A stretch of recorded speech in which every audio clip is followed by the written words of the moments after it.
Ana juga seorang pelajar ya, yang sedang belajar dan terus belajar, dan semoga apa yang pernah Ana pelajari ini bisa Ana sharing ya untuk hadirin sekalian dan bermanfaat bagi kita semua. Karena penting untuk kita agar selalu belajar. Maksudnya adalah belajar ilmu agama. Terlepas dari itu adalah sebuah kewajiban, terlepas dari itu adalah sebuah kemuliaan. Bahkan Rasulullah SAW mengatakan bahwa orang yang meniti jalan untuk menuntut ilmu, dia akan dimudahkan jalannya menuju surga. Ya, sungguhnya hal-hal seperti ini, hadis-hadis yang menjelaskan tentang keutamaan ilmu sebetulnya cukup untuk memotivasi kita agar kita itu belajar. Tapi satu hal yang ingin saya singgung ya, bahwa masyarakat kita, masyarakat kita itu mereka begitu cerdas dalam urusan finansial. Mereka begitu cerdas dalam urusan kesehatan. Ya, banyak orang yang pilih-pilih ketika makan, banyak orang yang mengatur pola makannya, pola olahraganya, dan seterusnya. Ya, dia merasa bahwa tubuhnya penting untuk diperhatikan.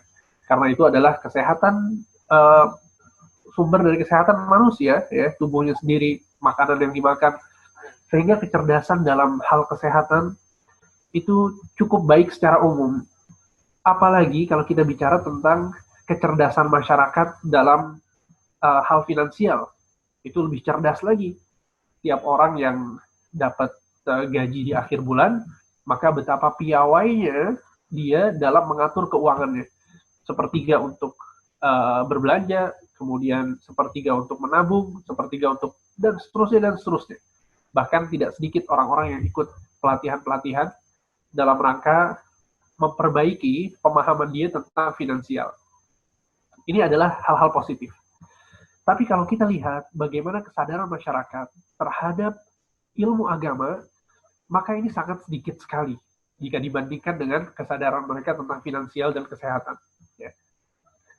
Dan ini satu hal yang perlu kita sadari ya, sebagai Muslim, sebagai orang yang beriman, kita harus sadar betul bahwa kehidupan kita itu pada hakikatnya adalah untuk beribadah kepada Allah Subhanahu wa taala. Allah Subhanahu wa taala berfirman, "Wa ma khalaqtul jinna wal insa illa liya'budun." Tidaklah Allah menciptakan jin dan manusia kecuali agar mereka beribadah kepada Allah. Ini sudah digariskan oleh Allah Subhanahu wa taala dalam Al-Qur'an di ayat yang tadi disebutkan. Itu dalam surat An-Nariyat ayat 56. Sehingga ayat tersebut ya, merupakan dalil yang menjelaskan bahwa tugas Anda hidup di dunia ini adalah untuk mengabdi kepada Allah Subhanahu wa taala, untuk beribadah kepada Allah Subhanahu wa taala. Ini adalah tugas setiap manusia tanpa terkecuali. Sehingga perhatian seseorang terhadap ibadah kepada Allah itu harusnya lebih besar daripada perhatian dia ke finansial atau ke kesehatan atau kepada hal-hal yang lain. Coba sekarang kita introspeksi diri kita masing-masing. Ya, seberapa besar sih kita memperhatikan agama kita? Seberapa besar kita memperhatikan tujuan diciptakannya kita di muka bumi ini? Kita ada di muka bumi ini untuk ibadah. Nah, tujuan besar ini seberapa besar effort yang sudah kita keluarkan untuk tujuan yang mulia ini? Ya, maka disinilah kemudian pentingnya seseorang itu mengisi dirinya dengan ilmu syar'i, dengan ilmu tentang agamanya, ilmu yang bisa meningkatkan imannya, ilmu yang bisa mendekatkan dirinya lebih lagi kepada Allah Subhanahu wa taala. Ya, sehingga ini adalah satu hal yang penting sekali untuk diperhatikan. Ya, bahwa kesadaran kita terhadap agama kita itu harus jauh lebih besar daripada kesadaran kita terhadap hal-hal yang lain. Apalagi urusannya adalah urusan dunia, urusan yang nggak akan ada habisnya, nggak akan ada habisnya. Kita semua kerja, kita semua cari uang, kita semua cari nafkah, dan itu sebuah kewajiban, apalagi untuk laki-laki. Ya, dia punya tanggungan, punya istri, punya anak, ya, maka wajib baginya untuk mencari nafkah. Tapi ya akhi, apakah hidup kita ini untuk mencari nafkah, untuk memperkaya diri kita terus-menerus seperti itu? Ya, sebagian orang ambisinya untuk dunia luar biasa. Dia udah punya pekerjaan, dia buat sampingan. Sampingan pertama kurang, dia buat lagi sampingan yang lain.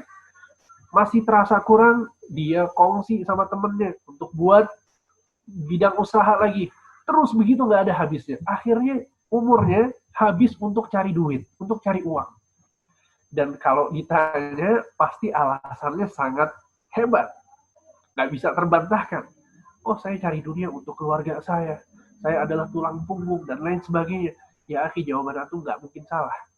Dan orang nggak mungkin menyalahkan alasan yang antum kemukakan ketika antum mau cari dunia, mau cari duit. Nggak ada yang bisa. Antum dan manusia adalah wa kana al-insanu aktsara syai'in jadala, kata Allah. Sesungguhnya manusia ini orang yang paling hebat dalam berdebat.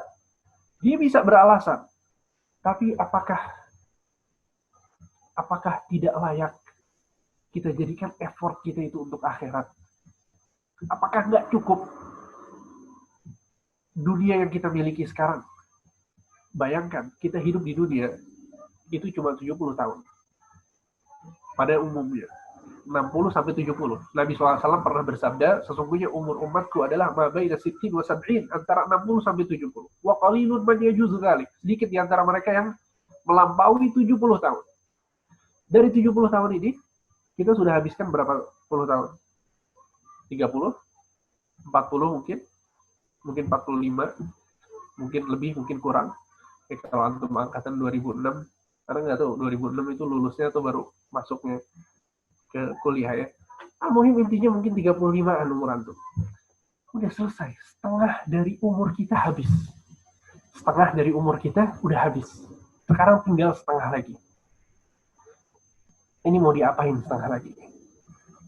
Kita hidup, ingat, tinggal 35 tahun lagi. Dan orang yang cerdas adalah orang yang memikirkan masa depan. Orang yang menabung ketika dia kecil, dibilang, Masya Allah ini anak pinter. Masya Allah ini anak memikirkan masa depannya. Kenapa? Karena dia menabung. Dia menyisihkan uang jajannya supaya dia bisa menikmati apa yang dia sisihkan ketika dia nanti sudah besar. Cerdas anak ini. Oleh karena itu Rasulullah SAW mengatakan al-kayyisu man dana nafsahu wa amila lima ba'dal maut. Sesungguhnya orang yang cerdas adalah yang senantiasa menundukkan dirinya dan dia beramal untuk hari setelah kematian. Itu orang yang cerdas, kata Rasulullah SAW. Kenapa Rasul mengatakan bahwa orang yang beramal untuk setelah kematian itu cerdas? Kenapa? Karena dia memikirkan masa depan. Kaidahnya yang tadi saya sebutkan, orang yang memikirkan masa depan itu orang yang cerdas.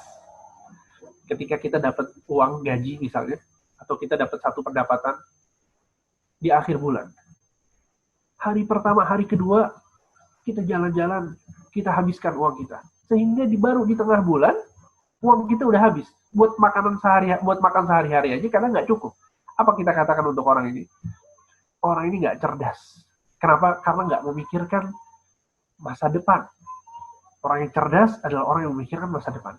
Dan Allah Subhanahu wa Ta'ala di dalam Al-Quran mengatakan, wa innal akhirata lahiyal hayawan. Sesungguhnya akhirat adalah kehidupan yang sebenarnya. Akhirat adalah kehidupan yang sebenarnya. Bayangkan, seakan-akan Allah mengatakan, ini kalian sekarang hidup di dunia, ini bukan apa-apa. Kalian nggak sedang hidup. Nggak sedang hidup. Kehidupannya kapan? Nanti di akhirat. Coba kita pikirkan bareng-bareng. Kita sekarang hidup sudah berapa tahun? 30 tahun? 35 tahun? Perasaannya cuma sebentar. Kita subhanallah kayaknya baru kemarin kita sekolah di SD. Kayaknya baru kemarin kita masuk SMP. Kayaknya baru kemarin kita kuliah. Subhanallah sekarang udah punya pasangan, udah punya anak-anak. Gak kerasa ya, gak kerasa sama sekali.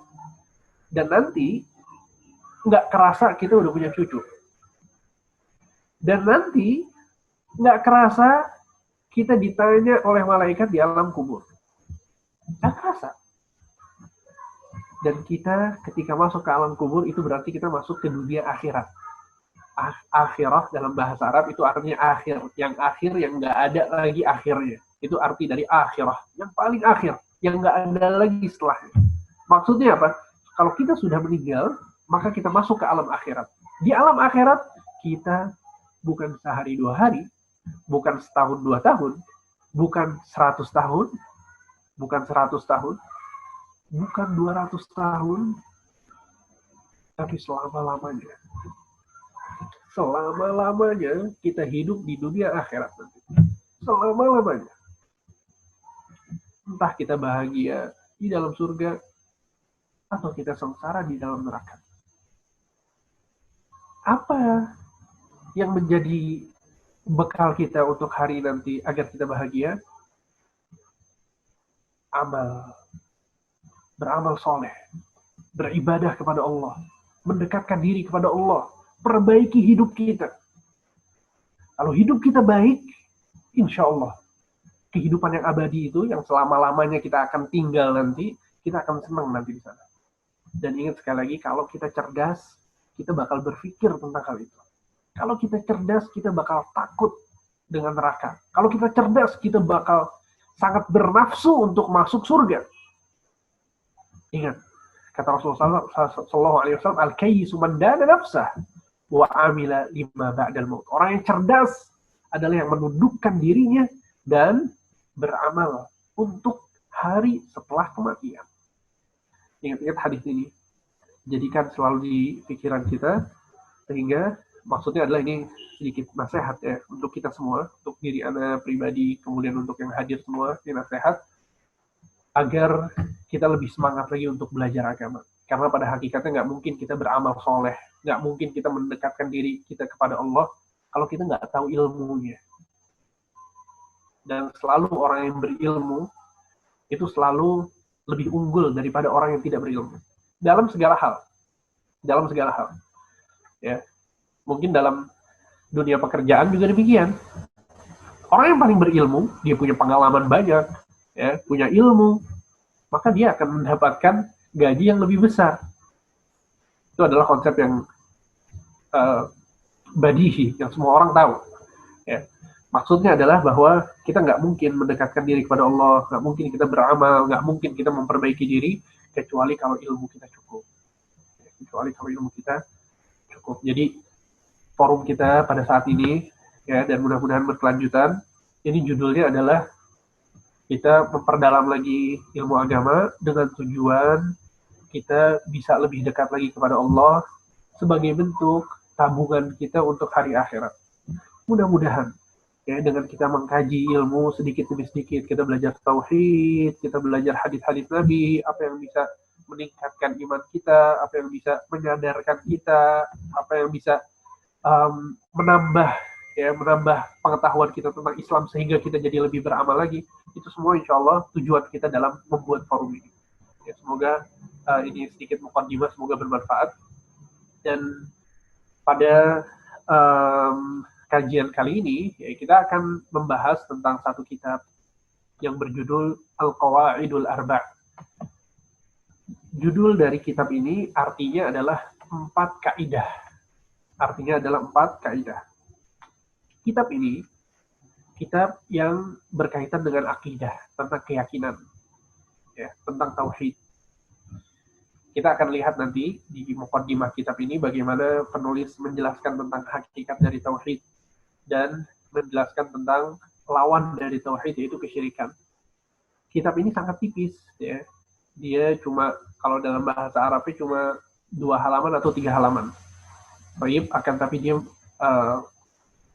sangat bermanfaat, dan para ulama dari dulu sampai sekarang, ya, menjelaskan buku ini, mengajarkan buku ini kepada murid-muridnya. Kemudian buku ini juga sudah diterjemahkan ke berbagai bahasa, di antaranya bahasa Indonesia. Kita bisa mendapatkannya, dijual di mana-mana. Ya, dan kitab ini juga dijelaskan oleh para ulama, sehingga kitab yang ditulis oleh seorang ulama kemudian dibuat kitab lain sebagai penjelasan dari kitab ini. Paham ya? Dan hampir seluruh ulama Ahlus Sunnah wal Jamaah mereka menjelaskan dan mengajarkan kitab ini kepada murid-muridnya. Karena kitab ini sangat dasar sekali, ya, sangat dasar sekali dan mudah untuk dipahami, akan tapi memiliki bobot ilmiah yang sangat dalam. Ya. Oleh karena itu kita akan mengkaji dalam beberapa pertemuan, insya Allah. Dan buku ini berjudul Al-Qawaidul Arba, sebagaimana yang saya sebutkan, ya, berjudul Al-Qawaidul Arba. Saya mau coba pakai share screen ya.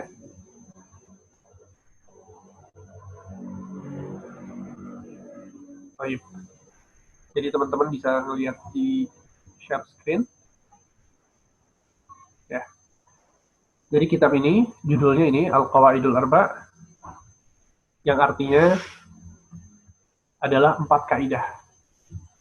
Arti dari buku ini adalah 4 kaidah. 4 kaidah apa? Maksudnya adalah 4 kaidah dalam memahami kesyirikan.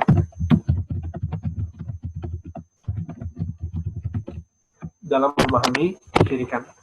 Nanti kita akan bahas ya secara mendalam kenapa kita penting untuk memahami kesyirikan. Ya. Baik. Kitab ini ditulis oleh Syekh Muhammad bin Abdul Wahab At-Tamimi. Ya, beliau adalah ulama besar yang terlahir di kota Najd yang sekarang adalah negara Saudi Arabia.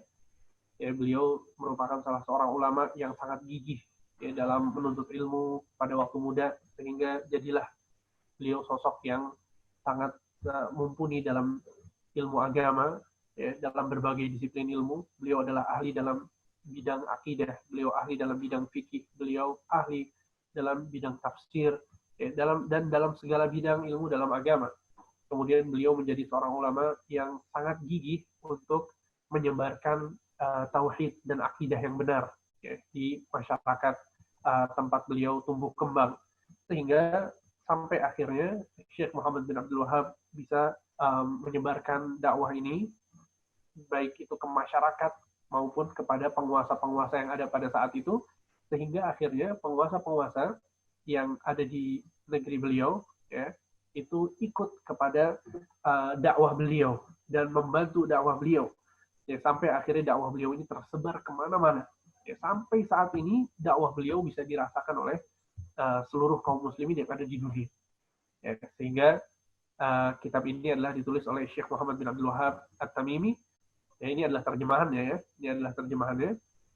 Baik, kita akan masuk ke kitab ini.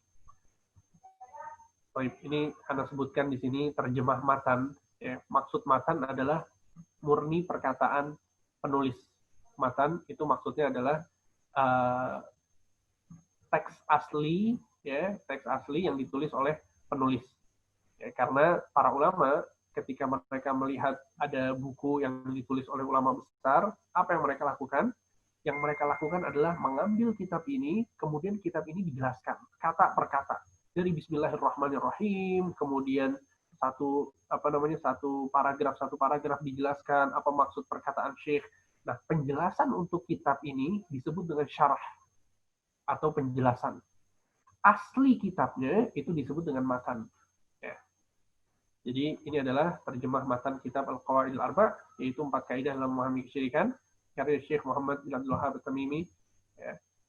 Baik, kita akan masuk ke dalam muqaddimah kitab ini. Kita nggak akan banyak-banyak mempelajari isi dari kitab ini ya, sedikit-sedikit kita bahas, mudah-mudahan bermanfaat. Baik. Syekh penulis ya memulai kitab ini dengan menyebutkan Bismillahirrahmanirrahim. Syekh memulai kitab ini dengan menyebutkan Bismillahirrahmanirrahim. Antum sudah bisa dapat ya, ininya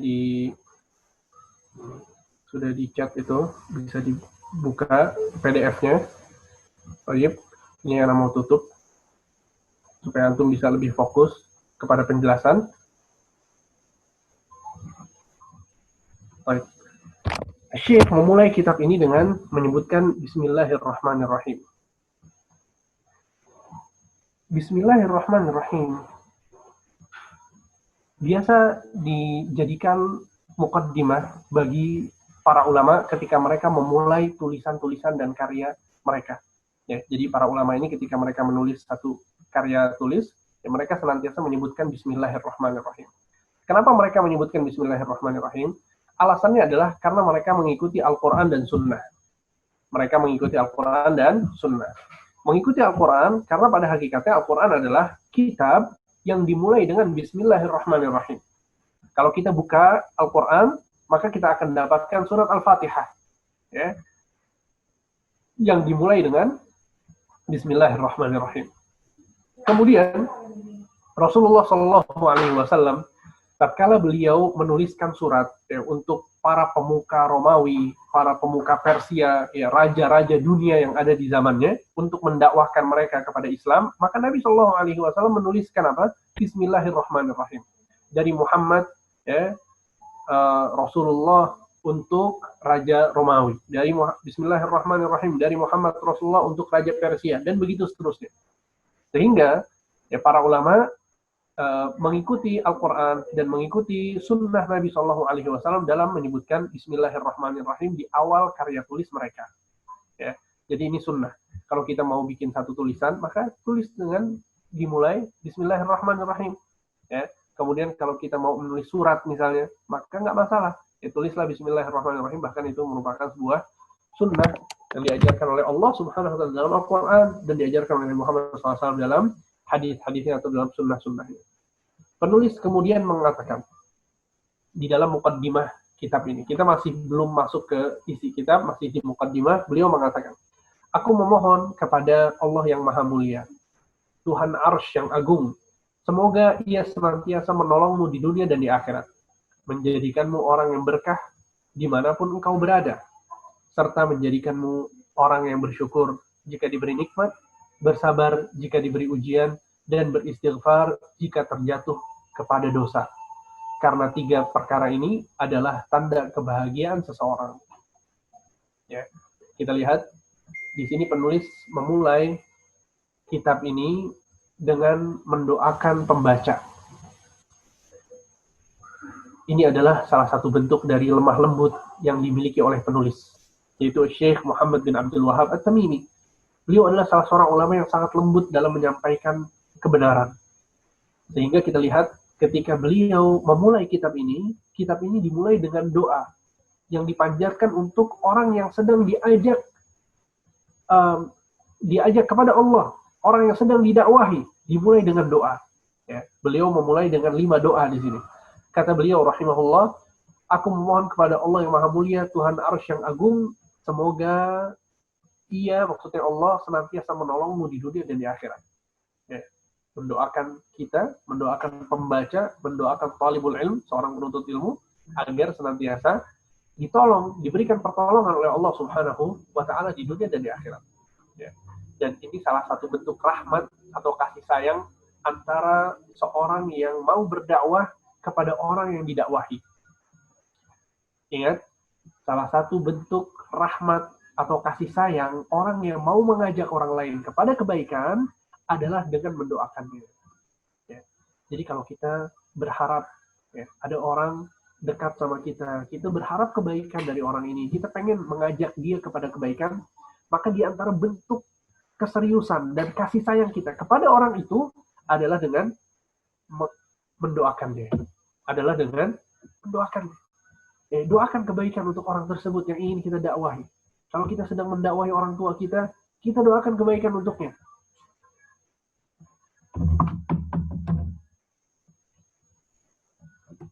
Kalau kita ingin kebaikan untuk anak kita, maka doakan kebaikan untuk anak kita. Dan begitu seterusnya. Ya. Sehingga di sini Syekh mengatakan, semoga aku mohon kepada Allah yang maha mulia, Tuhan Arsy yang agung. Ya, para ulama menyebutkan bahwa yang agung di sini bisa kembali kepada Arsy, bisa juga kepada Tuhan Arsy. Ya, karena Allah Subhanahu wa Ta'ala adalah maha agung, maha besar. Dan Arsy adalah makhluk Allah yang besar juga. Ya. Makhluk Allah yang besar juga. Sehingga kata-kata yang agung itu yang besar maksudnya, ya bisa kembali kepada Allah, bisa juga kembali kepada arsy. Ya. Kemudian kata penulis, semoga ia, maksudnya Allah, senantiasa menolongmu di dunia dan di akhirat. Semoga Allah senantiasa menolongmu di dunia dan di akhirat. Kita butuh pertolongan Allah Subhanahu wa Ta'ala ketika kita di dunia, sebagaimana kita butuh pertolongan Allah ketika kita di akhirat. Dan ini adalah satu basic yang harus difahami oleh setiap manusia.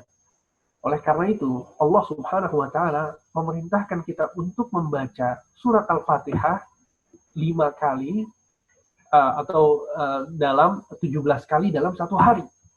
Di 5 kali sholat yang Allah wajibkan kepada kita, kita wajib untuk membaca Al-Fatihah. Yang di dalamnya ada ayat yang berbunyi, Iyyaka na'budu wa iyyaka nasta'in. Hanya kepadamu ya Allah kami beribadah, dan hanya kepadamu kami meminta pertolongan.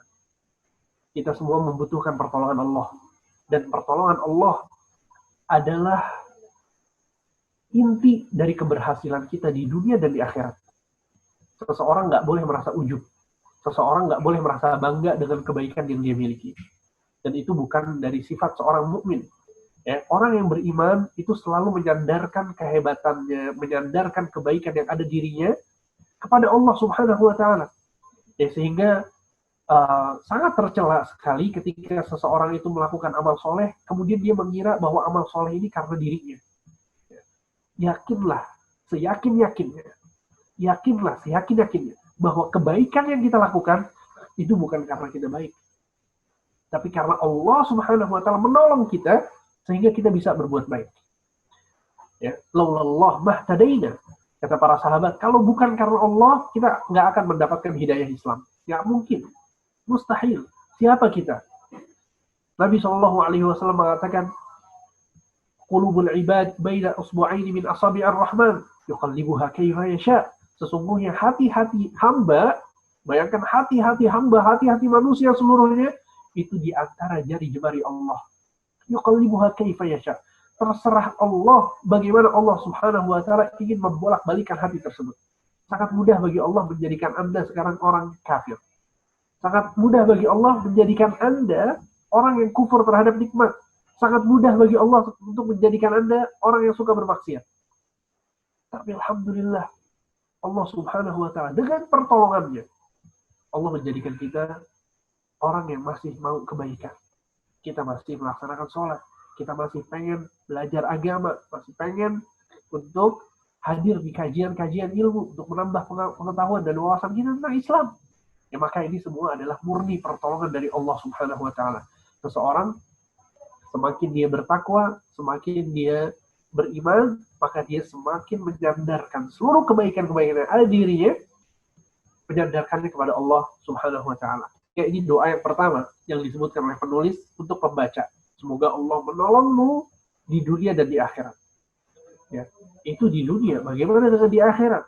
Maka betul-betul murni, tidak ada lagi kebaikan yang bisa kita lakukan.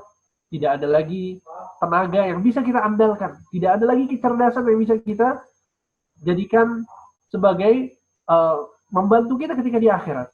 Akan tapi di akhirat nanti kita butuh pertolongan Allah Subhanahu wa Ta'ala, rahmat Allah, kasih sayang Allah agar mengampuni dosa-dosa kita semua.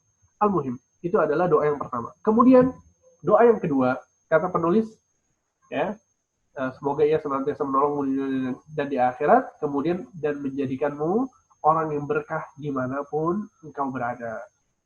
Menjadikanmu orang yang berkah dimanapun engkau berada. Ini adalah doa yang kedua yang disebutkan oleh penulis untuk para pembaca atau para penuntut ilmu. Kata penulis, semoga Allah menjadikanmu orang yang berkah. Berkah dalam bahasa Arab itu diambil, atau berkah dalam Islam, ya, kita sering mendengar kata-kata berkah. Dalam bahasa Arab disebut dengan barakah. Dalam agama Islam itu artinya kebaikan yang banyak, bertambah dan tidak kurang. Itu arti dari berkah. Para ulama menyebutkan bahwa asal kata barakah dalam bahasa Arab itu diambil dari kata-kata birkah. Asal katanya itu birkah. Birkah itu artinya adalah kolam. Artinya adalah kolam. Coba kita lihat ya, korelasi antara birkah, kolam, dengan kebaikan yang tetap dan banyak. Para ulama mengatakan, kenapa ya birkah kemudian menjadi barokah? Karena barokah ini bagaikan kolam. Kolam itu ketika hujan turun, dia akan menampung air. Sehingga airnya itu akan selalu tetap, selalu ada, bahkan bertambah menjadi banyak. Beda halnya ketika hujan itu turun ke daratan biasa yang tidak ada kolamnya. Air itu akan terbuang begitu saja. Begitu juga dengan barokah. Barokah itu kebaikan yang menetap. Kebaikan yang bertambah. Dan terus ada yang tidak ada habis-habisnya. Itu adalah barokah. Sehingga barokah itu kebaikan yang menyenangkan. Barokah itu kebaikan yang menjadikan seseorang itu cukup. Yang menjadikan seseorang itu bahagia. Yang menjadikan seseorang itu senang. Barokah itu tidak ada kaitannya dengan kuantitas. Ingat, barokah itu tidak ada kaitannya dengan kuantitas. Maksudnya adalah, bukan itu maksudnya, barokah itu tidak ada kaitannya dengan besarnya nominal uang yang kita dapatkan. Besarnya uang yang kita dapatkan. Karena banyak sekali orang yang memikirkan tentang memiliki pendapatan yang banyak. Dia berusaha untuk memiliki pendapatan yang banyak. Dia udah punya pendapatan, satu bulan dia bisa dapat berapa misalnya? 1 juta. Dia pengen untuk mendapatkan 2 juta. Orang yang punya pendapatan dalam 1 bulannya 10 juta, dia pengen dapat 15 juta. Ya, dihitung sama dia, dikalkulasi sama dia pendapatan bulanannya ternyata baru 20 juta. Dia pengen pendapatannya itu 30 juta. Terus begitu. Seseorang itu bernafsu untuk senantiasa menambah nominal uang yang bisa dia dapatkan. Tapi banyak di antara orang yang mereka tidak memikirkan tentang keberkahan harta tersebut. Ya, akhi, bisa jadi kita dapat pendapatan yang besar, nominal yang besar, tapi nggak ada berkahnya. Dan bisa jadi sebaliknya, kita dapat uang sedikit, dan betapa banyak kita melihat orang yang pendapatannya nggak seberapa, tapi hidupnya nikmat. Masya Allah, ibadahnya lancar. Sama sekali uangnya itu tidak menjadikan dia lalai kepada Allah Subhanahu wa Ta'ala. Waktu untuk beribadahnya banyak. Ya, setiap minggu hadir 3-4 kajian, Masya Allah. Yang satu kajian tentang tafsir, yang satu kajian tentang tauhid, yang satu kajian tentang hadis. Terus begitu. Kehidupannya nikmat, dekat sama Allah. Ini berarti orang mendapatkan keberkahan di hartanya. Sebaliknya, ada orang yang pendapatannya banyak, tapi nggak bisa dia hadir kajian ilmu 1 kali dalam seminggu aja nggak bisa. Bahkan uang tersebut malah menjadikan dia semakin jauh dari Allah Subhanahu wa Ta'ala. Semakin dia punya uang, semakin dia bermaksiat. Semakin pendapatannya besar, semakin dia melakukan dosa-dosa yang diharamkan oleh Allah Subhanahu wa Ta'ala. Maka ini bertanda hartanya tidak berkah. Maka Rasulullah SAW dalam sebuah hadis mengatakan, wal barakatu minallah. Sesungguhnya keberkahan itu datangnya dari Allah. Sesungguhnya keberkahan itu datangnya dari Allah. Kebaikan di uang kita, kebaikan di diri kita, keberkahan di rumah kita, keberkahan di istri kita, keberkahan di suami kita, keberkahan di anak-anak kita. Kata Rasulullah, minallah, dari Allah. Jadi kalau kita mau mencari keberkahan, maka tempuhlah apa-apa yang dicintai oleh Allah Subhanahu wa Ta'ala. Pasti kita mendapatkan keberkahan. Pasti. Itu kuncinya. Ingat hadisnya, kata Nabi SAW, wal barakatu minallah. Sesungguhnya keberkahan itu datangnya dari Allah. Kalau keberkahan itu datangnya dari Allah, maka kita harus mintanya kepada Allah. Kita tempuh jalan-jalan yang Allah senangi, yang Allah ridhai, yang Allah cintai.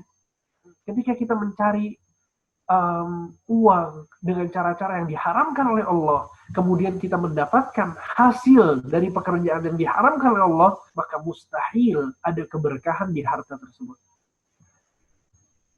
Entah kita kena penyakit, atau uang itu hilang begitu saja, atau uang itu menjadikan kita jauh dari Allah, atau uang itu yang kita berikan kepada keluarga kita, kemudian keluarga kita memiliki perilaku yang tidak baik, yang tidak disukai oleh Allah, kita nggak tahu. Rasulullah SAW mengatakan, lahmun nabata min haram, fannaru aula bihi. Daging yang tumbuh karena sesuatu yang haram, yang paling berwenang untuk mengambil daging tersebut adalah neraka.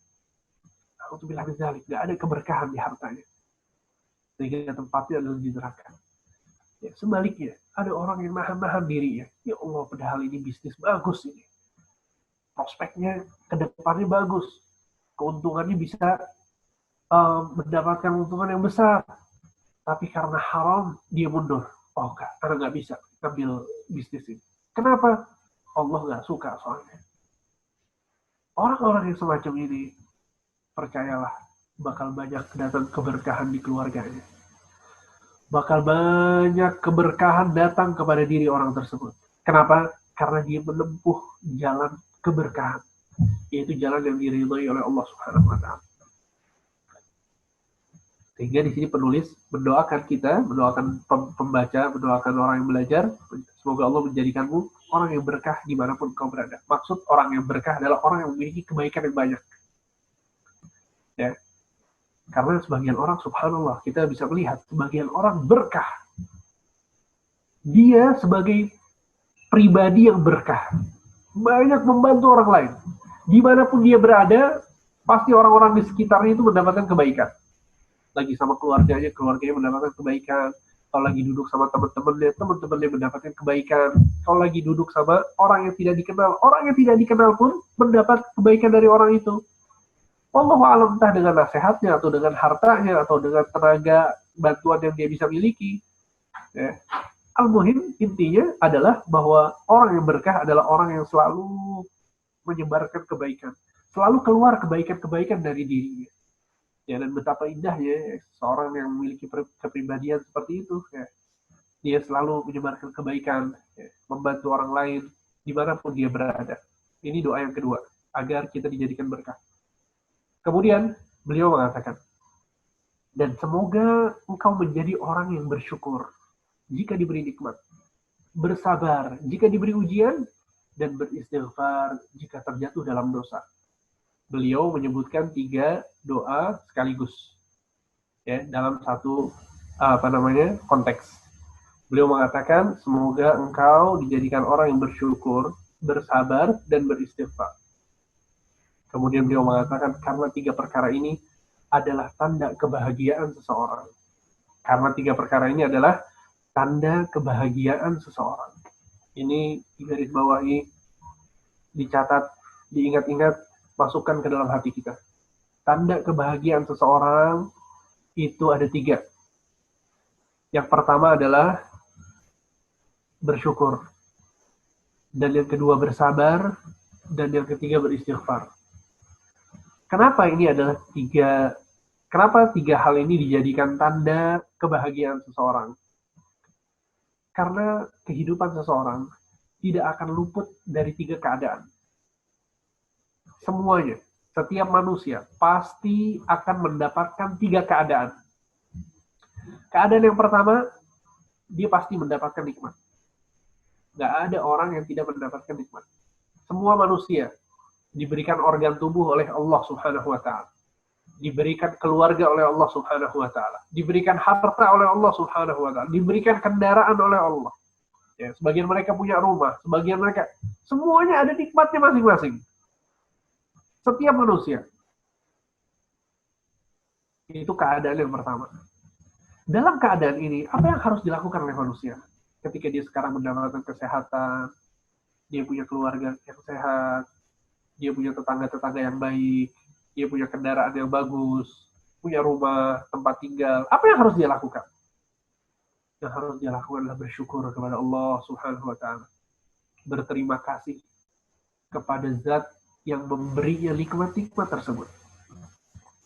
Ya, akhi, kita sekarang kalau dikasih sesuatu sama orang, apa yang kita katakan?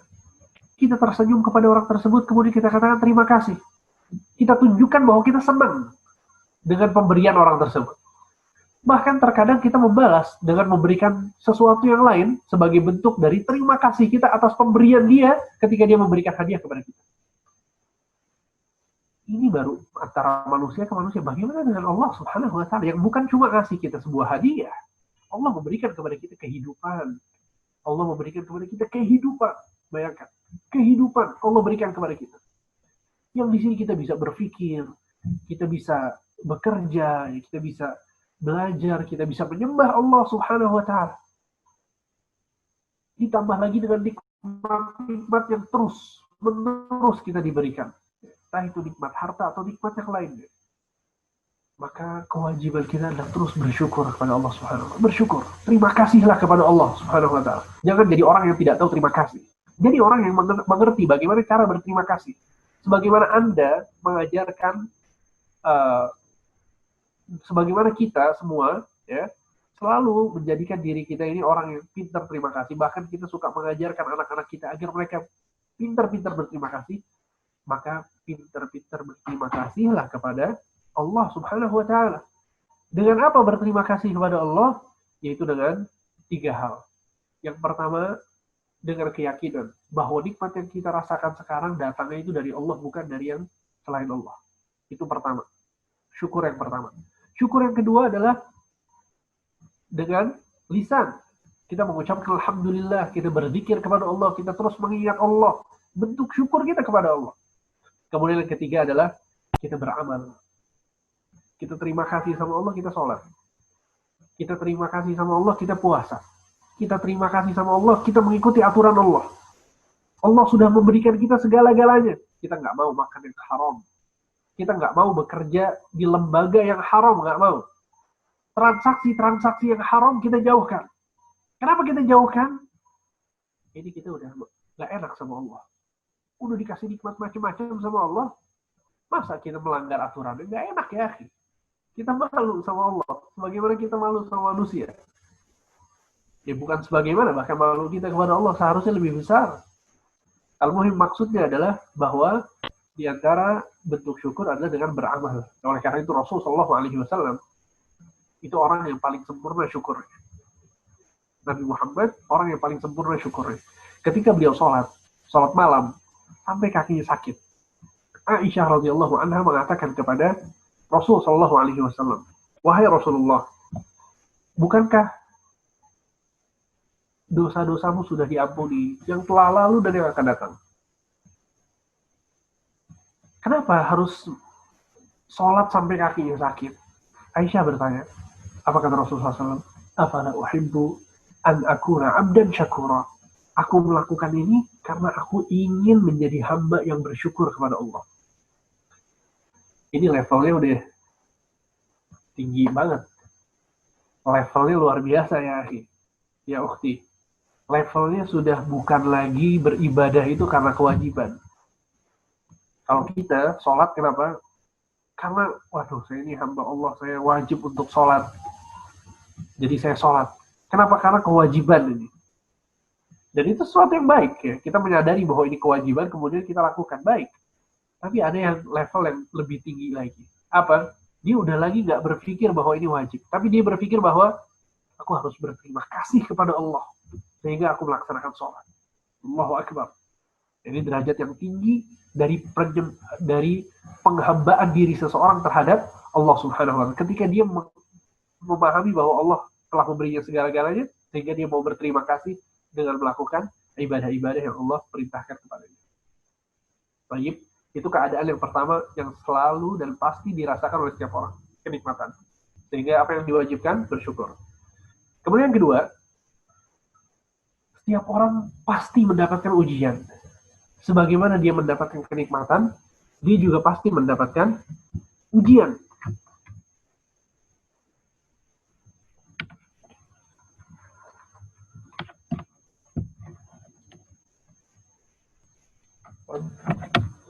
Dia pasti mendapatkan ujian. Sebagaimana dia mendapatkan kenikmatan, dia pasti mendapatkan ujian. Allah Subhanahu wa Ta'ala dalam surat Al-Ankabut ayat 1, 2, dan 3, Allah berfirman, Alif Lam Mim. Ahasiban nasu ayyutraku ayyaqulu amanna wa hum la yuftanun. Allah mengatakan di dalam surat Al-Ankabut ini ayat kedua, apakah manusia mengira, perhatikan ayat ini baik-baik. Apakah manusia mengira bahwa mereka mengucapkan aku beriman, kemudian mereka tidak akan diuji oleh Allah?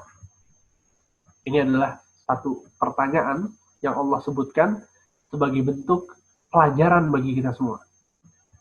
Jadi bukan berarti ketika Anda beriman gak bakal diuji sama Allah. Kata Allah, apakah mereka mengira ketika mengatakan aku beriman, kemudian mereka tidak akan diuji? Walaqad fatanna alladziina min qablihim fala ya'lamanna Allahu alladziina shadaqu wa la ya'lamanna al-kadhibin. Kata Allah Subhanahu wa taala, sungguh aku telah menguji orang-orang yang datang sebelum mereka, dan aku akan menguji mereka agar Allah mengetahui siapa yang jujur dalam imannya dan siapa yang dusta dalam imannya. Subhanallah. Kadang kita mendapatkan ujian, kalau dengar ayat ini, kita sadar. Ini Allah lagi ngetes kita di sekarang. Apa yang harus kita lakukan? Berbuat baik. Terus berbuat baik. Karena Allah lagi ngetes kita. Lagi ngasih ujian buat kita. Sabar, sabar. Tenang, tetap on the track. Ya, jangan sampai keluar dari jalan yang benar. Terus. Dan ini juga nasihat untuk teman-teman ya, yang sebagian ya, kita punya teman yang dia baru aja hijrah misalnya, dia baru aja mendalami Islam ya.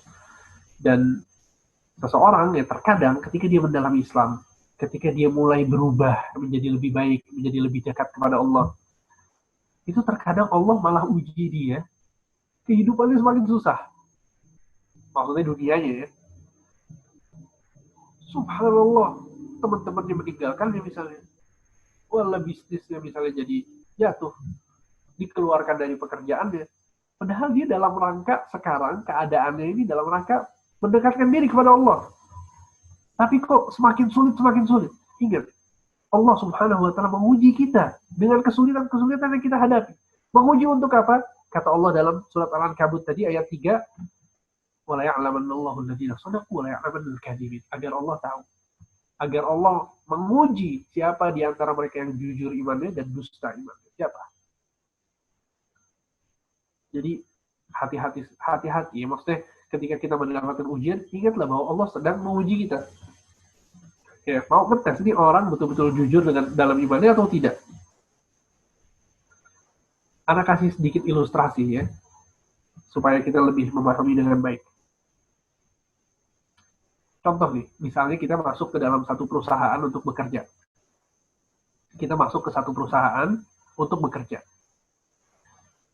Ketika kita masuk ke perusahaan tersebut, ya dengan job desk yang sudah ditentukan oleh pimpinan, kita masuk ke pekerjaan tersebut, kemudian kita ketemu sama senior-senior yang sudah lama bekerja di perusahaan tersebut. Oke. Kita ketemu sama senior ini mengatakan kepada kita yang baru saja bekerja, kepada karyawan baru ini, kamu itu karyawan baru.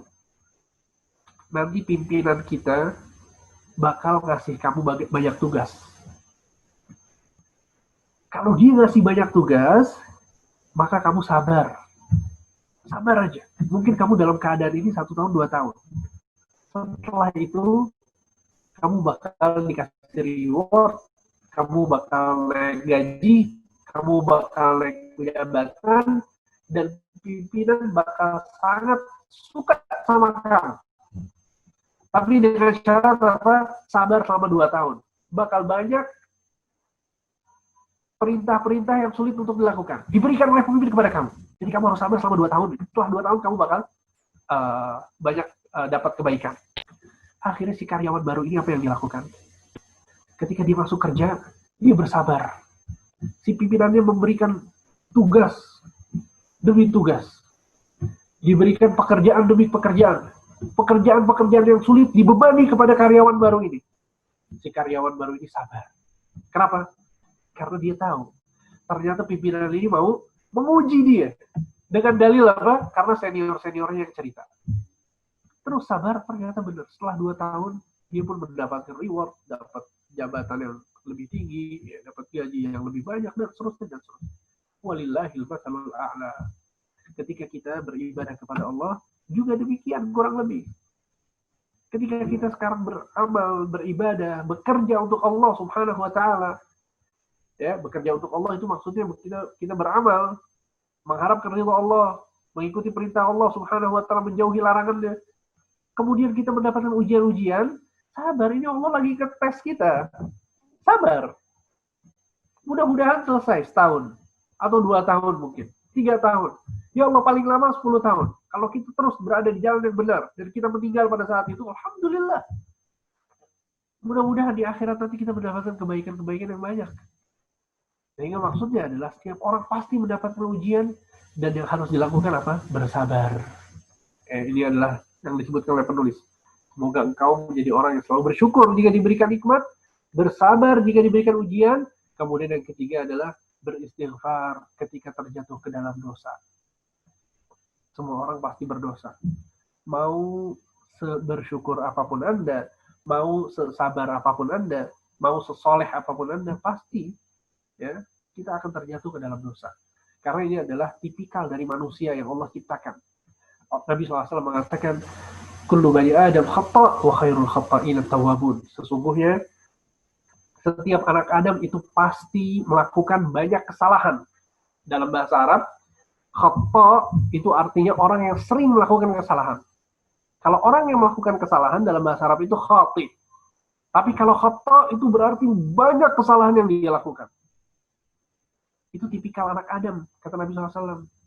Kemudian kata Rasulullah, wa khairul khata'in at-tawwabun. Dan sebaik-baiknya orang yang berdosa itu adalah yang segera bertaubat. Jadi ya, betapa beruntung seseorang setiap kali dia jatuh dalam kesalahan, dia istighfar dan taubat. Minta ampun sama Allah. Itu adalah semulia-mulianya manusia. Karena tipikal manusia banyak salah, tapi yang terbaik kata Rasulullah adalah yang senantiasa bertaubat tatkala dia terjatuh dalam kesalahan tersebut. Jadi itu tadi yang pertama syukur, kedua sabar, dan ketiga beristighfar. Kata penulis, karena 3 hal ini adalah tanda kebahagiaan seseorang. Orang yang selalu melakukan 3 hal ini, maka dia pasti bahagia. Baik di dunia maupun di akhirat. Di dunia, karena dia akan merasa tenang. Dia akan merasa bahwa dia di atas jalan yang benar. Kalau dia mendapatkan nikmat, dia bersyukur kepada Allah. Kalau dia mendapatkan ujian, dia tidak membangkang kepada takdir. Dia tidak mengeluh-ngeluh terhadap takdir, tapi yang dia tancapkan di dalam hatinya adalah bahwa ini ujian dari Allah, saya harus bersabar. Sehingga hidupnya semakin tenang. Dan kalau dia terjatuh dalam dosa, dia tidak berlarut-larut dalam dosa tersebut. Tapi yang dia lakukan adalah kembali kepada Allah, beristighfar. Maka ini adalah 3 tanda dari kebahagiaan seseorang. Baik, mungkin hanya ini yang bisa disampaikan pada pertemuan kali ini. Ini adalah paragraf pertama dari kitab ini. Itu doa-doa yang disebutkan oleh penulis untuk para pembaca. Semoga Allah Subhanahu wa taala mudahkan kita semua untuk menyelesaikan kitab ini. Mudah-mudahan dalam sekitar 4 atau 5 pertemuan gitu ya, kita bisa menyelesaikan kitab ini. Dan semoga apa yang disampaikan bermanfaat. Insyaallah kita akan bertemu lagi di lain kesempatan. Wassallallahu ala nabiyina Muhammad wa ala alihi wa sahbihi ajma'in. Kalau ada pertanyaan, saya persilahkan. Jazakallahu khairan Ustaz atas penjelasannya. Masya Allah, materinya walaupun baru 1 paragraf dari muqaddimah dari kitab ini, anak pribadi udah banyak memetik hikmah. Mudah-mudahan rekan-rekan semua juga banyak memetik hikmah yang luar biasa banyak gitu ya, dari penjelasan dalam 1 jam belakangan. Silahkan kepada yang ingin bertanya bisa langsung membuka mic-nya atau masukkan di kolom chat, bisa nanti dibacakan juga. Tafadhol rekan-rekan semuanya.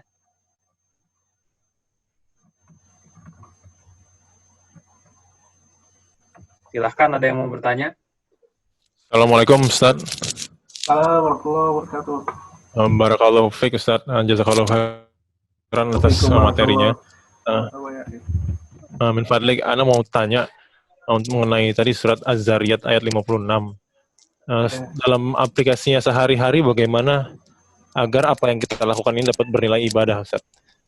Mungkin itu Ustaz. Jazakallahu khairan. Wa iyyakum. Baik. Pertanyaan yang sangat baik ya. Dalam surat Az-Zariyat ayat 56, Allah Subhanahu wa taala berfirman, "Wa ma khalaqtul jinna wal insa illa liya'budun." Tidaklah aku menciptakan jin dan manusia kecuali agar mereka beribadah kepadaku. Kita dalam hidup kita harus ada prinsip yang kita pegang erat-erat. Sebagaimana ketika kita berbisnis, kita punya prinsip dalam berbisnis. Ketika kita berpasangan, kita jadi suami, kita punya prinsip dalam kehidupan berumah tangga. Istri pun demikian. Ya, kita dalam pergaulan pun demikian. Kita punya prinsip yang nggak mungkin dirubah. Ada prinsip yang lebih besar daripada itu semua, itu prinsip dalam hidup. Selalu jadikan di dalam hati kita bahwa kita dalam hidup ini untuk ibadah, untuk menyembah Allah. Allah Subhanahu wa taala berfirman kepada Nabi Ibrahim, "Qul inna salati wa nusuki wa mahyaya wa mamati lillahi rabbil alamin." Ini adalah arti dari surat Az-Zariyat ayat 56. Kata Allah, katakanlah, sesungguhnya salatku, penyembelihanku, kehidupan dan kematianku seluruhnya hanya untuk Allah Subhanahu wa taala. Kita jadikan semuanya untuk Allah. Bagaimana aplikasinya? Yang pertama adalah dengan beribadah kepada Allah. Beribadah bentuknya apa? Ada ibadah yang disebut dengan ibadah mahdhah. Yang bentuknya itu ibadah memang ibadah. Seperti apa? Sholat 5 waktu. Kita berpuasa, kita bersedekah, kita membantu orang lain. Ya. Itu semua merupakan ibadah yang dianjurkan di dalam agama. Paham ya? Dan semakin banyak pengetahuan kita tentang agama ini, semakin banyak hal yang bisa kita lakukan. Inilah kemudian perbedaan antara orang yang berilmu dan orang yang tidak berilmu. Banyak orang yang mengatakan, oh ternyata ada puasa Syawal, oh ternyata ada puasa Arafah, oh ternyata ada puasa Ashura, oh ternyata ada puasa ini, ada puasa itu, ada puasa Sya'ban, itu semua sunnah ya. Orang yang mengetahui, dia bisa lebih memaksimalkan hidupnya untuk beribadah. Paham ya? Karena dia mengetahui banyak hal tentang ibadah yang bisa dilakukan dalam kesehariannya. Oleh karena itu yang terpenting nomor 1 adalah ilmu tentang agama ini. Jadi dia bisa mengaplikasikan ayat Az-Zariyat 56 dari Az-Zariyat itu dalam kehidupannya. Itu bentuk ibadah yang pertama. Ada lagi ibadah yang kedua, yaitu hal-hal yang duniawi, yang sifatnya adalah kebiasaan, tapi bisa kita rubah untuk berpahala dan menjadi ibadah. Apa contohnya? Contohnya seperti bekerja. Semua orang bekerja. Orang muslim bekerja cari uang. Orang kafir pun bekerja cari uang. Tapi orang muslim, karena dia punya prinsip yang tadi kita sebutkan, maka ketika dia bekerja cari uang, dia jadikan cari uang ini untuk Allah. Gimana caranya? Dia rubah konsep niat yang ada di hatinya ketika dia mau cari uang. Bagaimana merubahnya? Niatkan di dalam dirinya bahwa Allah Subhanahu wa taala menjadikan saya sebagai tulang punggung keluarga, sebagai suami. Dan di antara kewajiban suami yang Allah wajibkan adalah untuk mengatur rumah tangga. Sehingga karena perintah Allah, saya akan diperintahkan pertanggungjawaban oleh Allah sebagai suami, maka saya bekerja dengan giat. Paham ya? Akhirnya pekerjaan yang sehari-hari itu adalah mencari uang, itu berubah menjadi ibadah. Dan dalil yang menjelaskan tentang hal ini adalah firman atau sabda Nabi SAW. Nabi SAW bersabda, "Innaka lan tunfiqu nafaqatan tabtaghi biha wajha Allah illa ujirta 'alaiha hatta ma taj'alahu fi fiyyi imra'atik." Kata Nabi SAW dalam hadis yang sahih diriwayatkan oleh Imam Bukhari, sesungguhnya tidaklah satu suapan, tidaklah uang yang engkau keluarkan, ya, yang engkau meniatkannya untuk Allah, pasti Allah akan memberikan pahala untukmu. Semua uang yang kita keluarkan untuk Allah, pasti Allah akan memberikan pahala untuk orang tersebut. Kemudian kata Rasul, hatta ma taj'aluhu fi fiyyi imra'atik, sampai suapan yang engkau suapkan ke mulutnya istrimu. Itu pun kalau kamu niatkan untuk Allah, maka itu akan berpahala. Syekhul Islam Ibnu Taimiyah menjelaskan hadis ini dengan mengatakan, hadis ini adalah dalil yang menjelaskan bahwa kebiasaan seseorang itu bisa menjadi ibadah. Dengan dalil bahwa orang yang nyuapin istrinya itu biasanya lagi ngapain? Apakah dia niat ibadah untuk Allah? Tidak. Ya biasanya orang yang lagi nyuapin istrinya, yang lagi bermesra-mesraan dengan istrinya. Dan itu sesuatu yang mubah, bukan ibadah. Tapi kata Rasul apa? Kalau dia niatkan untuk Allah, dia akan mendapatkan pahala. Begitu juga dengan asar, ya, perkataan yang disebutkan oleh Mu'adz bin Jabal radhiyallahu anhu, disebutkan oleh Imam Bukhari dalam sahihnya. Kata Mu'adz bin Jabal, inni la ahtasibu qaumati kama ahtasibu naumati kama ahtasibu qaumati. Sesungguhnya aku berniat untuk mendapatkan pahala tatkala aku tidur, sebagaimana aku berniat untuk mendapatkan pahala tatkala aku sholat malam. Bayangkan, Mu'adz berniat untuk mendapat pahala tatkala dia tidur, sebagaimana sedang sholat malam. Bagaimana caranya? Para ulama menyebutkan dia tidur dengan niat agar mendapatkan badan yang sehat ketika bangun untuk beribadah lagi kepada Allah. Ya, jadi intinya adalah aplikasi dari ayat 56 di surat Az-Zariyat adalah dengan apa yang tadi disebutkan. Wallahu a'lam. Gimana, Giri? Sudah jelas, Giri?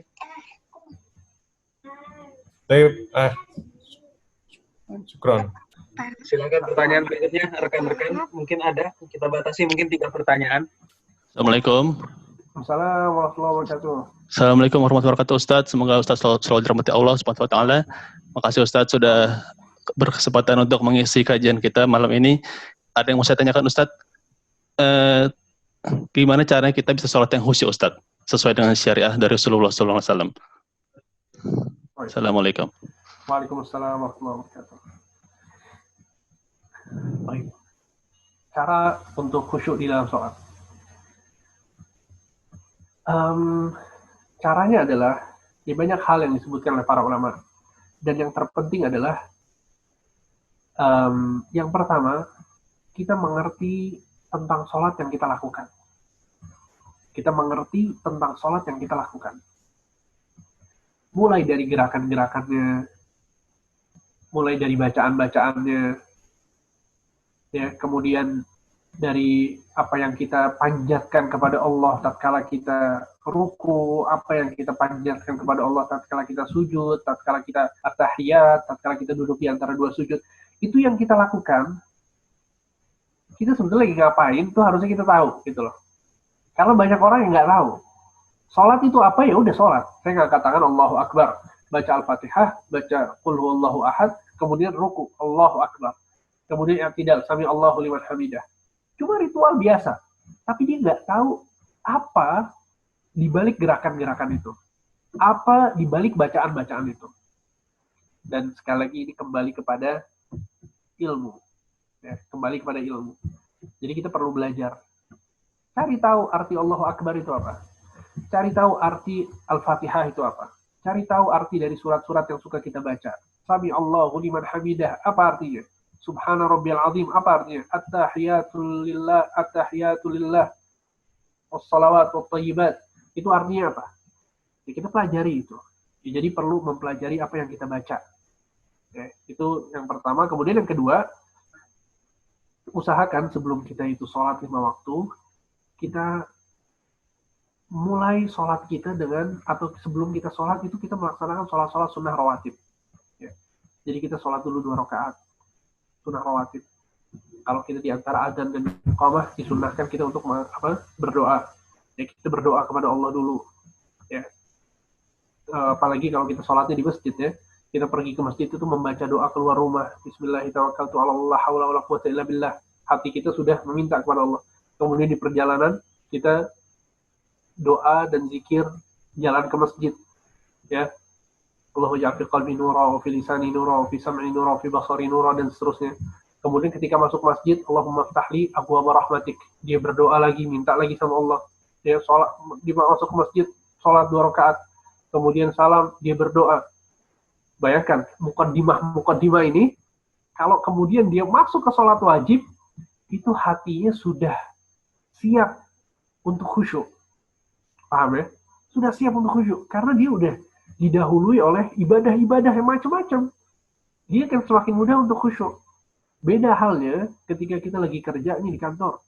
Kerja, ngomongin bisnis, ngomongin ini, kemudian azan. dibiarin sampai komat sampai kemudian udah mau habis sholatnya, baru kita sampai ke masjid, baru kita Allahu Akbar. Itu kira-kira pikiran kita bakal masuk ke sholat nggak? Susah, ya kan? Karena nggak ada muqaddimah. Langsung kita masuk setelah kita ngobrolin tentang dunia. Jadi intinya itu dua hal yang banyak disebutkan oleh para ulama. Yang pertama adalah memahami sholat itu sendiri, itu dengan belajar. Dan yang kedua, usahakan sholat kita itu didahului dengan ibadah-ibadah sebelum masuk ke pokok dari sholat tersebut. Barakallahu fikum. Barakallahu fiik Ustaz atas jawabannya. Mungkin pertanyaan terakhir silakan pada rekan-rekan.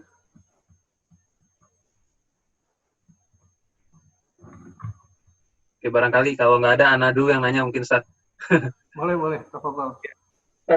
Ini tadi kita membahas salah satu elemennya adalah sabar ya Ustaz dalam doanya Syekh dalam paragraf ini. Nah, kalau Anda lihat di beberapa bahkan di ayat-ayat Quran dan kemudian konteks-konteks penjelasan sabar itu seringkali dikaitkan dengan ujian yang sifatnya menyusahkan gitu Ustaz. Atau bisa sakit misalnya atau kemiskinan, bencana dan sebagainya. Apakah sabar itu memang konteksnya selalu seperti itu Ustaz, atau misalnya sabar itu cobaan itu konteksnya selalu cobaan itu sulit-sulit, sesuatu yang sulit-sulit, atau cobaan itu lebih besar dari itu? Karena di kesempatan lain Anda juga pernah dengar bahwa cobaan itu juga mencakup misalnya kita sedang diberikan kelapangan harta, kelapangan waktu, ini pun cobaan dari Allah gitu Ustaz. Seperti apa Ustaz mengenai definisi cobaan dalam Islam ini? Allah Subhanahu wa taala berfirman, "Wa nabluukum bisyarri wal khairi fitnah." Kata Allah Subhanahu wa taala, sesungguhnya kami uji kalian dengan kebaikan dan dengan keburukan. Ya. Jadi ujian itu tidak hanya dalam keburukan, tapi dalam konteks ayat yang tadi saya sebutkan, itu adalah dalil yang menunjukkan bahwa terkadang seseorang itu diuji dengan kebaikan. Banyak ahli tafsir yang menyebutkan maksud dari khair di ayat ini, atau kebaikan di ayat ini adalah harta, yaitu al-mal. Jadi, sebagaimana ya seseorang itu diuji dengan kesulitan, diuji dengan musibah, diuji dengan sakit, seseorang juga diuji dengan hartanya, seseorang juga diuji dengan kekayaannya, ya. Dan ada orang yang diuji di kemiskinan kemudian dia bisa berhasil, ya. Ada orang lain diuji dengan kekayaan dan tidak berhasil. Ya, sehingga semuanya adalah ujian. Walaupun kalau kita ditanya mau diuji pakai yang mana, kita semua milih yang mana? Yang pakai harta, ya enggak? Kita lebih senang diuji dengan kekayaan daripada dengan kemiskinan. Ya, bahkan banyak di antara kita yang kayaknya siap-siap aja ya untuk kaya, tapi nggak siap untuk miskin. Al-muhim intinya adalah bahwa semuanya ujian. Ya, semuanya ujian. Nggak ada yang lebih mulia daripada yang lain kecuali orang yang bertakwa. Kadang ada orang kaya yang lebih mulia daripada orang miskin. Kenapa? Karena yang kaya bertakwa, yang miskin nggak bertakwa. Ada juga orang miskin lebih mulia daripada orang kaya. Kenapa? Karena miskin bertakwa, yang kaya tidak bertakwa. Al-muhim intinya adalah bahwa ujian, ya betul apa yang antum dengar, bahwa tidak terkhusus dalam keburukan, akan tapi juga mencakup hal-hal yang baik, ya. Kenikmatan-kenikmatan dunia itu juga termasuk dari ujian dari Allah Subhanahu wa taala. Baik. Nah, Ustaz, ini ada pertanyaan. Ini ada pertanyaan. Ya. Tapi ini kaidah keempat, Ustaz. Tafadhol, Ustaz, mau dijelaskan sekarang atau kita simpan? Boleh, nggak apa-apa. Saya jelaskan sedikit ya. Ini dalam Qawaidul Arba, kaidah keempat, penetapan bahwa kesyirikan yang dilakukan kaum musyrikin zaman sekarang lebih parah daripada kesyirikan yang dilakukan oleh kaum musyrikin zaman Rasul. Maksudnya apa Ustaz? Jazakallah khair. Baik. Maksudnya adalah bahwa ini merupakan salah satu hal yang diangkat oleh beliau, ya, di dalam permasalahan perbandingan antara kesyirikan orang-orang zaman sekarang dengan kesyirikan orang-orang zaman dahulu. Maksud dari kesyirikan zaman sekarang itu maksudnya zaman penulis, ya, Dan sebetulnya itu termasuk juga zaman sekarang. Beliau mengatakan di dalam kaidah keempat, karena alasan beliau adalah karena orang-orang zaman terdahulu, zaman Rasulullah, ya, orang-orang jahiliyah, orang-orang yang berbuat kesyirikan zaman dahulu, kesyirikan mereka itu ketika mereka dalam keadaan lapang. Dalam keadaan lapang. Kalau mereka dalam keadaan sulit, mereka meninggalkan kesyirikan dan hanya beribadah kepada Allah. Paham? Jadi orang-orang zaman Rasulullah, Abu Jahal, Abu Lahab, kemudian orang-orang yang berbuat kesyirikan pada zaman Rasul itu, zaman jahiliyah, mereka berbuat syiriknya pada saat lapang. Pada saat mudah, tidak ada masalah, mereka berbuat syirik. Tapi tatkala mereka dalam keadaan sulit, mereka meninggalkan kesyirikan-kesyirikan tersebut. Tahu dari mana kita hal tersebut? Karena Allah Subhanahu wa taala yang bercerita dalam surat Al-Ankabut ayat 65. Allah Subhanahu wa taala berfirman, "Fa idza rakibu fil fulki da'u Allah mukhlishina lahuddin, falamma anjahum idahum yusyrikun." Kata Allah Subhanahu wa taala, sesungguhnya mereka, orang-orang musyrikin ini, ketika mereka naik ke kapal laut, kemudian diombang-ambingkan oleh ombak, maka mereka pun da'awullah, berdoa kepada Allah mukhlishina lahuddin, dengan ikhlas. Bayangkan, mereka berdoa kepada Allah dengan ikhlas. Ini dalil bahwa mereka dalam kondisi sulit itu berdoa dengan ikhlas. Falamma najjahum idahum yusyrikun. Ketika mereka selamat, mereka pun kembali berbuat syirik. Mereka pun kembali berbuat syirik. Dan ini tidak bermanfaat ya. Kalau bertauhidnya atau ikhlas dalam beribadahnya, menyembah Allahnya cuma ketika dalam kondisi sulit, ini tidak bermanfaat. Baik. Tapi ketika ditolong sama Allah, dia pun berbuat syirik lagi. Jadi nggak bermanfaat. Ini syirik-syirikan orang-orang zaman dahulu. Kesyirikan orang-orang zaman sekarang, mereka berbuat syirik pada saat lapang, ya kan?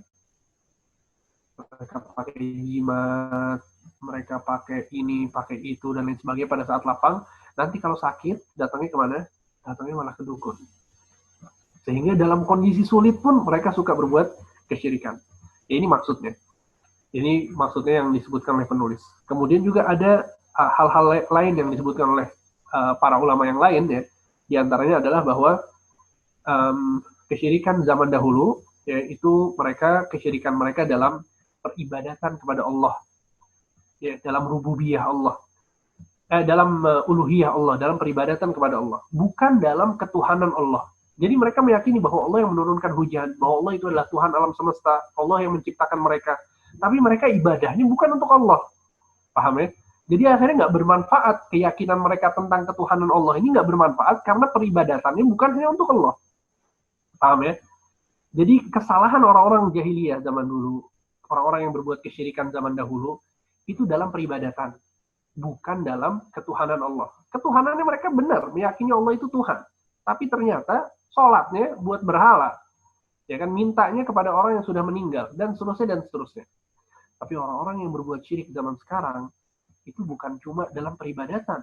Tapi banyak orang-orang zaman sekarang yang nggak percaya Tuhan. Bahwa Allah itu nggak ada. Ya, dan ini nggak diyakini oleh Abu Jahal, Abu Lahab. Oleh orang-orang musyrikin zaman dulu nggak meyakini itu. Mereka yakin bahwa Allah ada. Tapi nyembahnya bukan ke Allah. Ini kesyirikan. Tapi yang lebih parah lagi, menyembah kepada selain Allah dan tidak meyakini bahwa Allah itu ada. Ya, paham ya? Dan ada beberapa poin tambahan nanti akan kita sebutkan pada kesempatan ketika kita menjelaskan kaidah yang keempat, insyaallah. Barakallahu fikum. Barakallahu fikum Ustaz atas jawabannya. Ustaz, masih ada pertanyaan lagi? Apakah kita cukupkan atau satu lagi, Ustaz? Di chat nggak apa-apa. Saya sampai subuh juga sebenarnya nggak apa-apa. Cuman antumnya capek nggak kalau sampai subuh? Iya. Kita sih insya Allah Ustaz. Mudah-mudahan nih. Insya Allah. Ini ada pertanyaan di kolom chat, Ustaz. Assalamualaikum warahmatullahi wabarakatuh. Ustaz, apabila nanti masuk materi inti, apa bisa dibaca secara matan juga, Ustaz, untuk kami sambil belajar bahasa Arab juga? Jazakallah khairan. Dari Fahmi ini. Oh iya, Kum. Ini subhanallah, antum tahu, sebetulnya ini terjemahan yang Anda buat, ini Anda tuliskan bahasa Arabnya. Itu file aslinya itu ada bahasa Arab, kemudian bahasa Indonesia. Bahasa Arab ada bahasa Indonesia. Tadi habis maghrib, Anda edit filenya, Anda hapus bahasa Arabnya, cuma tinggal bahasa Indonesianya dan ayatnya aja yang bahasa Arab. Jadi kalau antum memang pengen ada bahasa Arabnya, boleh nanti anak kasih insya Allah file yang ada bahasa Arabnya. Ya. Anak pikir tadi nggak ada yang tertarik dengan bahasa Arab, akhirnya anak hapus. Alhamdulillah tertarik banyak Ustaz, yang bisa baru sedikit mungkin Ustaz. Oh gitu ya. Ya insya Allah nanti anak kasih file insya Allah. Syukran Ustaz. Afwan. Ya barangkali mungkin kayaknya pertanyaannya cukup, belum ada lagi. Ini rekan-rekan juga kami menyediakan ada file survei, sudah ditaruh di kolom chat.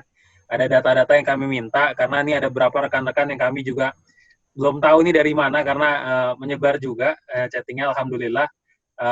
Barangkali kalau rekan-rekan berminat untuk lanjut lagi dengan kajian ini, kami minta beberapa datanya untuk diisi di form survei, supaya memudahkan kami, tim, untuk bisa menyebarkan info-info terkait kegiatan-kegiatan setelahnya. Mungkin barangkali itu, Ustaz, barangkali ada penutup, Ustaz, sebelum kita akhiri? Baik. Ya. Intinya adalah, untuk sekedar penutup ya, bahwa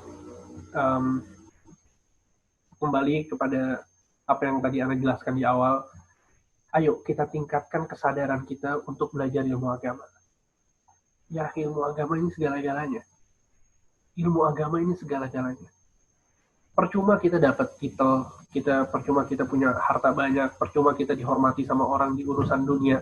Tapi kalau kita nggak tahu urusan agama, ya malu kita di hadapan Allah Subhanahu wa Ta'ala. Ketika kita ngerti tentang dunia, tapi kita nggak ngerti tentang Allah Subhanahu wa Ta'ala. Al-Hasan al-Basri pernah menyebutkan tentang satu orang yang beliau sangat benci dengan sifatnya. Kata beliau, ada orang-orang yang kalau mereka memegang dinar, memegang uang kepingan dinar, mereka bisa tahu tanpa melihat bahwa ini ada berapa dinar. Ya. Kenapa? Karena saking seringnya megang dinar, megang uang, dia tahu, faham betul. Walakin la yuhsinu salatah, kata Hasan al-Basri. Tapi dia nggak bisa sholat yang benar. Antum bayangkan, sekarang banyak orang, Masya Allah, dia mau bicara tentang mobil, bisa bicara dari A sampai Z, 2 jam mungkin nggak selesai. Mobil mereknya ini, keluaran ini, tahun sekian, bagusnya kayak begini, kekurangannya ini. Dia bicara tentang handphone bisa, dia bicara tentang ini bisa, tentang itu bisa, tentang bisnis, tentang ini. Tapi ternyata Allah sholatnya nggak bisa. Sholatnya masih banyak yang salah. Ilmunya tentang Allah dia nggak tahu, nggak belajar. Ya, sayang. Ayo kita tingkatkan kesadaran kita untuk belajar. Ya, kaji Islam, agama Islam ini sedikit demi sedikit. Ya, kita belajar seminggu sekali, seminggu 2 kali. Kita bisa baca-baca buku. Alhamdulillah, buat satu perpustakaan di rumah. Ya, tentang masalah sholat, puasa, tentang masalah jual beli, tentang kebutuhan kita sehari-hari. Ya, maksudnya adalah bahwa ayo kita belajar bersama-sama, kita tumbuhkan kesadaran kita untuk selalu mendalami ilmu agama. Dan Nabi Shallallahu Alaihi Wasallam pernah bersabda dalam sebuah hadis yang sahih diriwayatkan oleh Imam Al-Bukhari. Nabi SAW bersabda, "Man yuridillahu bihi khairan yufaqihu fid din." Orang yang Allah inginkan kebaikan untuknya, maka Allah akan menjadikan orang tersebut paham tentang ilmu agama. Ya, hadis ini adalah dalil yang menjelaskan bahwa tanda Allah ingin kebaikan kepada seseorang itu apa? Allah menjadikannya paham tentang agama. Ibnu Hajar al-Asqalani mengatakan hadis ini bisa difahami dengan kebalikannya. Jadi kalau Allah tidak menginginkan kebaikan kepada seseorang, Allah akan jauhkan orang itu dari ilmu. Jauh dari ilmu. Ya wal'iyadzubillah. Mungkin hanya itu yang bisa disampaikan, semoga bermanfaat. Wassalamualaikum warahmatullahi wabarakatuh. Waalaikumsalam warahmatullahi wabarakatuh. Jazakallah khairan Ustaz sekali lagi atas ilmunya yang telah di-sharing pada hari ini. Mudah-mudahan rekan-rekan mendapatkan manfaat dan kita semua berdoa agar Allah memberkahi usaha kita ini dalam usaha menuntut ilmu agama, dan Allah mudah-mudahan memberikan kita pemahaman dan kemudahan untuk bisa mengamalkan apa yang kita dapatkan pada hari ini dan pada kajian-kajian agama lainnya. Dan mudah-mudahan Allah berikan keistiqomahan kita sampai akhir hayat kita. Barakallahu fikum kepada rekan-rekan semua yang telah hadir. Mudah-mudahan kita bisa hadir kembali dan berjumpa di perjumpaan berikutnya. Dan mudah-mudahan kita bisa lanjut lagi nanti setelah pandemi. Insya Allah kita bisa ketemu secara tatap muka dengan Ustadz, dengan rekan-rekan semua. Kita berkenalan dan mudah-mudahan banyak manfaat yang kita bisa raih dari majelis ini. Barakallahu fiik Ustaz, sekali lagi atas waktunya. Insyaallah mudah-mudahan antum diberikan keberkahan Ustaz. Amin ya rabbal alamin. Mari kita Jazakallah khair. tutup dengan Barakallahu fiik. kafaratul majlis. Subhanakallahumma wa bihamdik, asyhadu an la ilaha illa anta, astaghfiruka wa atubu ilaik. Shallallahu ala nabiyyina Muhammad wa ala alihi washabihi wasallam. Assalamualaikum warahmatullahi wabarakatuh. Waalaikumsalam warahmatullahi Waalaikumsalam warahmatullahi wabarakatuh.